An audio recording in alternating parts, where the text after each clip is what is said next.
ఉంటుంది. వాళ్ళకి కావాల్సింది 332 పరుగులు, మనకు కావాల్సింది 9 వికెట్లు. మరి ఎవరిపై చేయి అది ఇస్తారో చూడాలి. బౌలర్స్ పైన ఉంటుంది.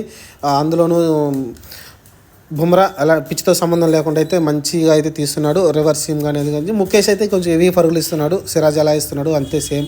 పెద్దగా డిఫరెన్స్ కనిపించట్లేదు. ముఖేష్ అంత ఎఫెక్ట్గా కనిపించట్లేదు. ఒక కుల్దీప్ యాదవ్ కొంచెం ఎఫెక్ట్గా ఉన్నాడు. అలానే మన ఇతనైతే బుమ్రా అయితే ఎఫెక్ట్గా కనిపిస్తున్నాడు నాకైతే. ఇంకంత మించి ఎవరు కనిపించట్లేదు. ఇంత వికెట్ అయితే మనకు పడేది అశ్విన్కి అండి. సారీ, అశ్విన్కి, కుల్దీప్కి కాదు, అశ్విన్కి పడదు ఆ వికెట్ అయితే.